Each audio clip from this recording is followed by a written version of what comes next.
There's no such thing as a bad hunt, but not all hunts are created equal.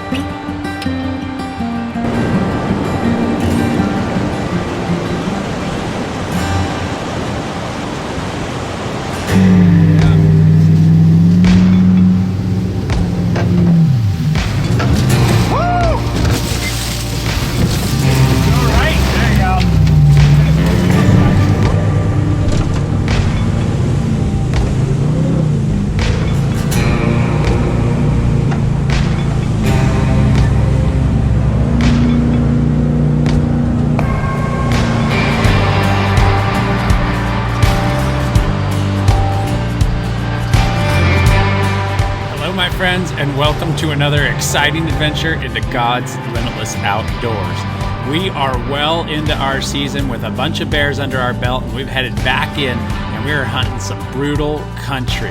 And after Shane caught up with a good bear, it was my turn to go after my second bear in this brutal country. And wouldn't you know it, I connected with a true MAGNUM bear. So I hope that you enjoy this hunt as much as we enjoyed putting it together.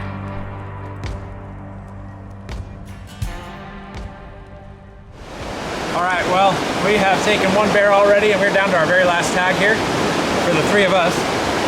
And so we're going to head up this creek, probably, I don't know, 3 or 4 miles, and then just try to get up in these nice new basins that have fresh grass coming up in them and see what we can turn up tonight. The weather really shifted on us. When we came in here the other day, it was like 75 degrees and t-shirt weather, and now it's rain jackets and blowing wind and crazy, but it's perfect bear weather. So everything's just peak runoff right now, and the bears are moving. The flush has come in, and grass is just tall and deep and green, so bears are all over. So we gotta get probably pretty high to get into the big boars, but we'll see.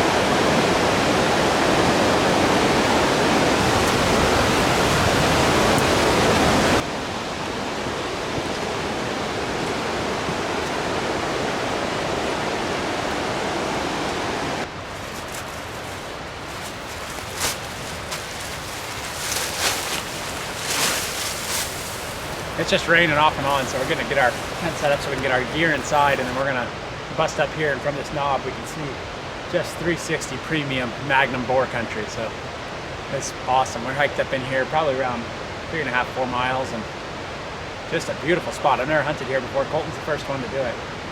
And you know what I hate more than anything is when somebody starts telling you about new country that you're walking into as you walk into it.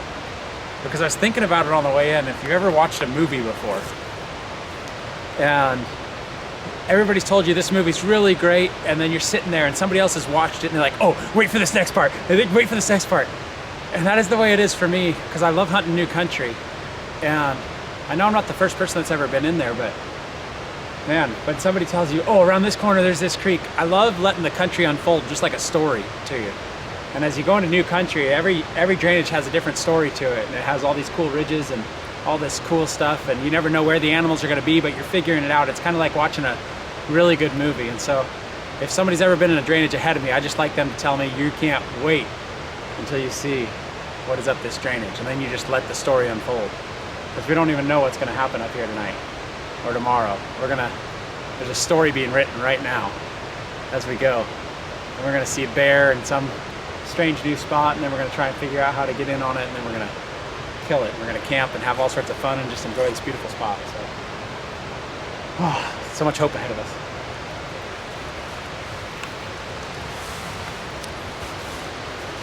I love these big Agnes tents. This thing weighs 1 pound and 15 ounces. And if they call it a 3-man, and you can squeeze 3, it's not super comfortable, but 3 works in here. And man, it's just so easy makes it a lot easier packing in. Our sleeping bags are 3 pounds. Our pad, we have pretty nice insulated pads, so they're 1 pound each. But total, I add 6 pounds to my pack to have this tent and all my gear, which is pretty nice.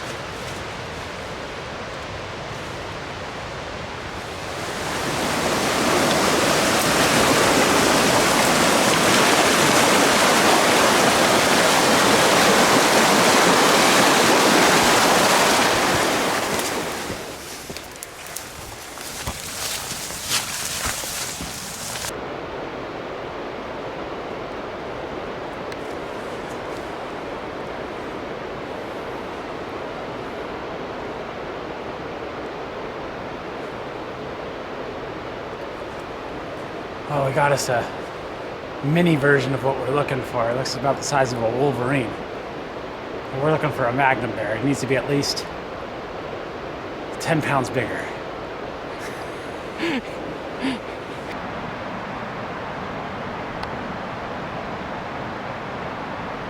We decided to head up the drainage more and get on top of a big knob. We spent the rest of the evening there.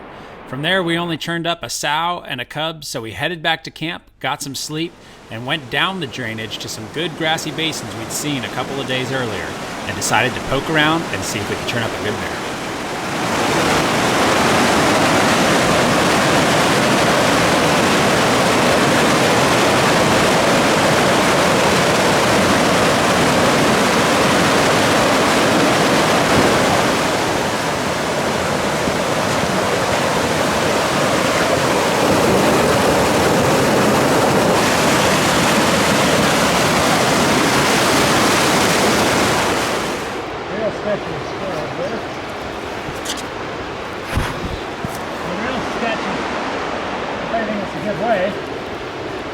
Yeah, because then you can't catch yourself. Fall on.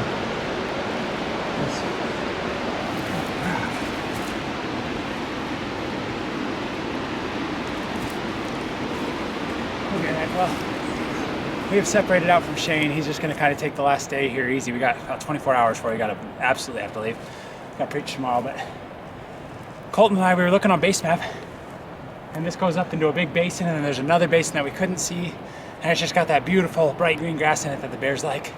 And we saw a boar up top, and there's another basin on the other side, big drainage on the other side.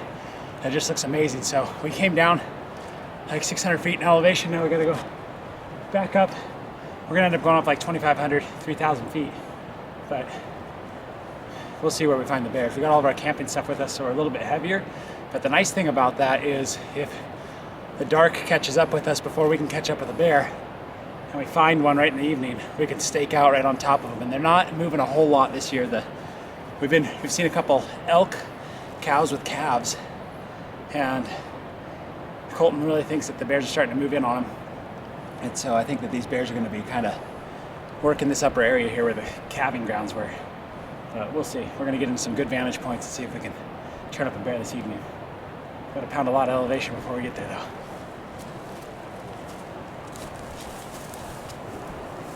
Look at that. Yeah. I told you can't see everything from the... Look, you could see that from where we were. Look over there. Absolutely. No doubt about it. It was right out in the open. You better walk over there with the video camera. Looks like a deadhead. It is deadhead.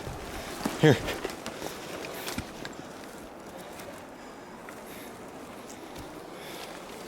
Oh, she's old. Let's get the picture and leave it.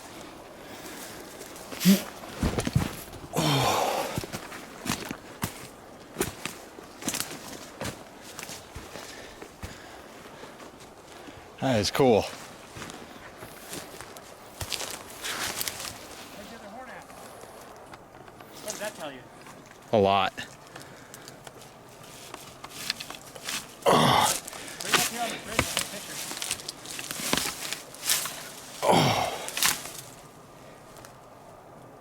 Colton just saw one. A nice chocolate boar, he thinks, down in here. I was wrapped around the other side of the ridge glassing, and he came running over, hissing, bear, bear, bear, bear. And so he said it's feeding right down here in this grass patch. And we're gonna try and the wind is perfect. We got an uphill, and then it's kind of going side to side, but it's mostly uphill, kind of directionally. So we're gonna wrap around these fingers here, see if we can see into this opening right down here. All right, bear's down in that green opening to the right. We're gonna sneak down this ridge. We can't tell how good it is, but man, it is a really pretty bear. I think it's, if I had to bet, I'm thinking it's a sow, but I think it's a mature sow, probably like in the 5-foot range. So not a giant bear, but man, that coat is red, red. I'm only getting glimpses of it through the trees, so we're gonna try and get here. It's feeding around out in the wide open right behind these trees. We're gonna get a better angle where we can get set up and shoot if we like the bear. So, good call.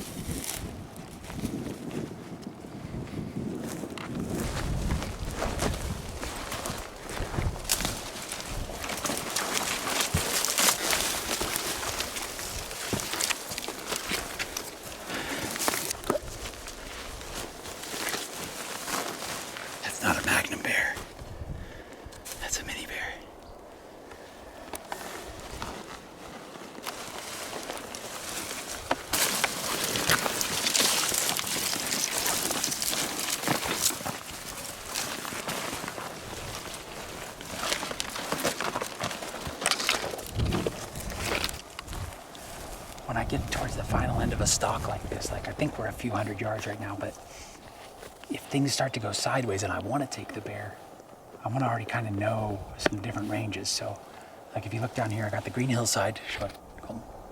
If you look down here, I got the green hillside and I got that big tree. So the bear's kind of on the lower end of that green hillside, and the green hillside right now is 418. Actually quite a bit farther than I thought. So if it jumped up right now and took off, I might have missed it. So it's 418, and then this big tree right here is 81. So when I get down to that tree, he's probably about 300-ish yards. That's where that bear is. So we need to be another 100 yards past that tree to be in the 200-yard range on this bear. But it's good just to, most of the time, the situation doesn't require you to act like that. You can slow it down a little bit, bring the pace back. Sometimes this gets out of control, but most times you can bring the pace back, start figuring out what you're gonna do, and that helps you make a real clean kill with everything in life, success. Slow it down a little bit.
Over the last half hour, we've closed the distance from over 800 yards down to merely 140. And this is my favorite part of the hunt right now, when it's all coming together and you only have your last 10 yards to go before you can make the shot.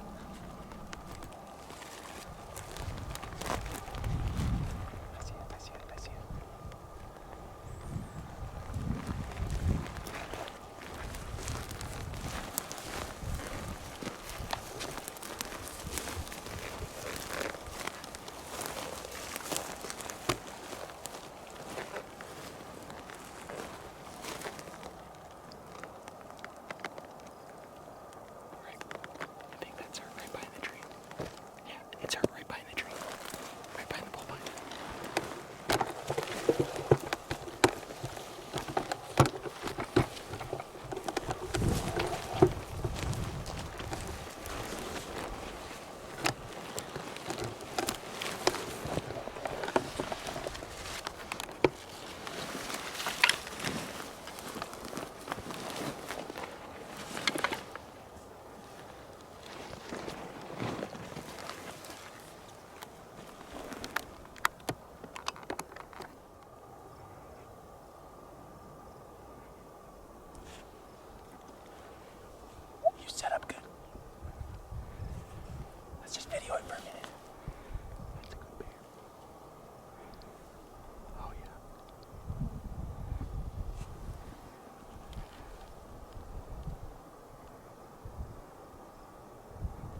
And that was a beautiful thing. Really clean stalk. So we watched that bear for a while and got set up. And we noticed that I think somebody might have long ranged that thing in the foot. We're gonna find out if my theory is true. But he looked pretty injured in the back foot there.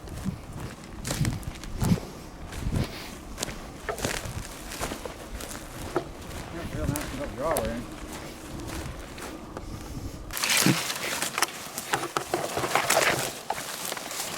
Well, I think it looks like a magnum.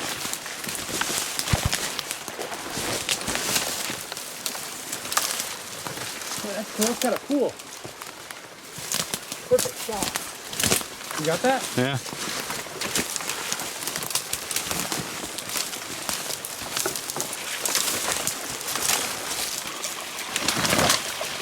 Oh yeah, it's a good bear. Great bear, actually. Way bigger than I thought. It's incredible to me how difficult it can be to accurately really size up a bear. As we watched this bear for about 15 minutes, we could not tell exactly how big it was. And we actually almost passed him up because we didn't think he was that great of a bear. But once I got down close to him, we realized that this was one of the biggest bears I had ever taken. And there's something to be said from that. You know, when we watch something from a distance, it's hard to really know exactly what we're looking at and really size it up accurately. But when we get up close, we can really get a feel for how big it is. And I think that's our problem a lot of times when it comes to Jesus, is we're always looking at him from a distance. And oftentimes we can be inaccurate. We can be just dead wrong about who Jesus is, how much he loves us, how significant he is, and how important it is that we have a relationship with him. And as we watch from a distance, we miss out on the magnitude of Jesus. And I want to challenge you today to get up close and personal with Jesus, to pull the trigger. Had I not pulled the trigger on this bear, I would have never known how awesome the bear was. And I'm challenging you today to pull the trigger on Jesus. Get closer, learn about him. And if you want to learn about Jesus, we want to send you a resource absolutely free. It's called The First Mile. We wrote it ourselves so you can get a closer look at who Jesus is and how he will change your life radically in the best way possible. Don't miss this opportunity. Go over to www.limitlesshunting.com. We send it to you absolutely free and get a closer look at Jesus and all that he has for your life. God bless you all, and we hope that you enjoyed this hunt as much as we enjoyed putting it together.